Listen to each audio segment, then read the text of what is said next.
আসসালামু আলাইকুম। আজকে আমরা দেখব যে ছবির ব্যাকগ্রাউন্ড কিভাবে রিমুভ করব।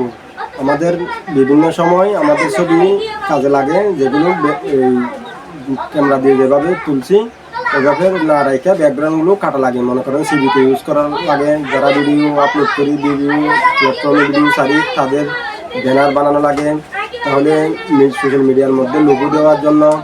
তাহলে বিভিন্ন সময় কিন্তু আমাদের এই ব্যাকগ্রাউন্ড রিমুভ করা লাগে। তখন আমরা সবচেয়ে অনেকগুলো তো সফটওয়্যার আছে, অনেক সবচেয়ে সুবিধার কোন সফটওয়্যারটা দিয়ে আমরা অফলাইনে এবং অনলাইনে সবসময় ব্যাকগ্রাউন্ড রিমুভ করতে পারবো, এটা আজকের ভিডিওর মাঝে আমরা দেখব। এই যে এটা করার জন্য শুরুতে প্লে স্টোরের মধ্যে যাব। প্লে স্টোরের মধ্যে যাওয়ার পরে তাহলে আমরা এই যে ডাটাটা খুলে নিলাম। তাহলে ব্যাকগ্রাউন্ড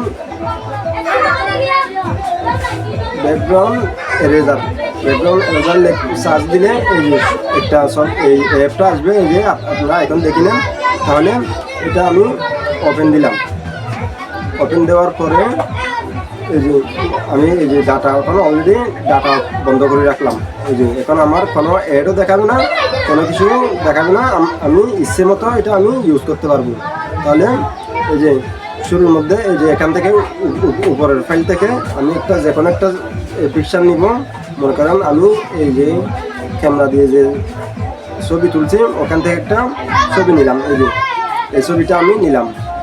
এই ছবিটা নেওয়ার পরে আমার যতটুকু লাগবে অতটুকু আমি রাখলাম। এই যে এখান থেকে ক্রপ করে নিতে পারবো। ক্রপ করার পরে এই যে মনে করেন আমার যেটাই লাগবে ওইটাই আমি নিতে পারবো।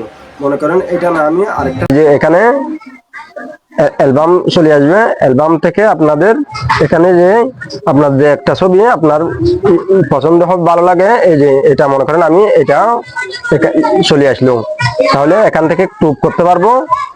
যতটুকু আমার দরকার ততটুকু নিব। মনে করেন পাসপোর্ট সাইজ ছবি করার জন্য হলে তো এতটুকু হলে হয়। তাহলে সিভি পাসপোর্ট এবং মনে করেন এই আপনাদের যদি ব্যানার বানানো লাগে, এই যে মনে করেন এতটুকুই নিলাম। এখান থেকে ডান দিলাম। ডান দেওয়ার পরে এই যে নিচে অনেকগুলো অপশন দেখা যাচ্ছে, কিন্তু এখান থেকে এই যে এআই অটো এখানে যদি ক্লিক করি আমি এক ক্লিকের মধ্যে এই যে সব আমার ছবিটা ছাড়া ব্যাকগ্রাউন্ডটা কিন্তু অলরেডি কাটে গিয়েছে। তাহলে এটা আমি আবার ব্যাক করলাম। তাহলে এখানে অটো কালার যেটা আছে, মূলত যে কালারটা আমি সিলেক্ট করব ওই কালারটা একেবারে কাটে যাবে। মনে করেন আমার কালারের মধ্যে একটু ভিন্নতা আছে, এই জন্য একবারে কাটতেছে না। এই যে যেখানে সিলেক্ট করি এই যে এখানে ক্লিক করলে ওই কালারের যত অংশ আছে পুরোটা কাটে যাবে। তাহলে আমি সব একেবারে এই যে ব্যাক করলাম। এখান থেকে আবার আপনাদের এই যে এগুলো এই যে সাইজটা আবার বেশি কম করলে মনে করেন আমি একেবারে বাড়াই দিলাম।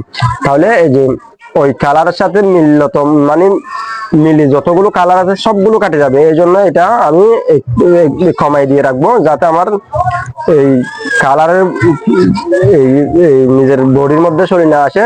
এই জন্য কমাই রাখবো।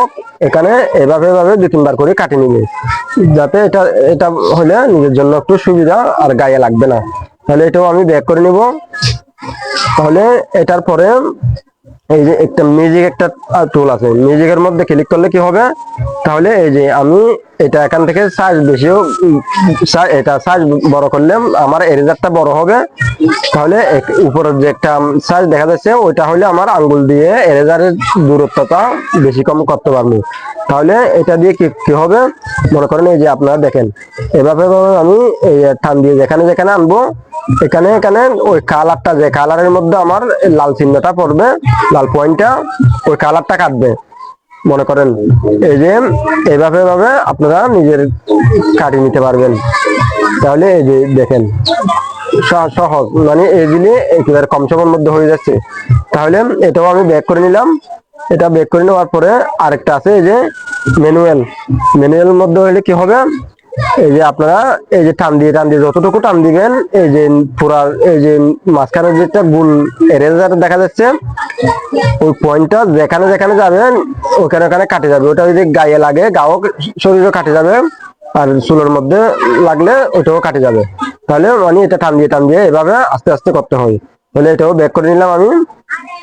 মনে করেন এই যে এখান থেকে একটা কাটার মধ্যে একটা বেশি কাটে গেছে, তাহলে এটা যদি আমি এভাবে ব্যাক করে না নিয়ে আসি, তাহলে এটা আবার কিভাবে করতে পারি, এই যে এখানে রেফায়ার একটা যে ব্রাশ চিহ্ন দিয়ে একটা অপশন আছে, ওইটা দিয়ে মনে করেন এভাবে এই যে দেখেন আবার আমি রেফায়ার করে নিতে পারছি। তাহলে এই ছিল আজকের ভিডিও। তাহলে আশা করি অনেকের কাজে লাগবে। মূলত আমি এখানে সিটিং তো বেশি সিটিং নাই, তাহলে এই জন্য এটা জুম করিও আবার করতে পারবেন। বেশি সিটিং নাই, সিটিং দেখার থেকে আমি অ্যাপটা পরিচয় করে দিলাম আপনাদেরকে, আশা করি ভালো লাগতে পারে।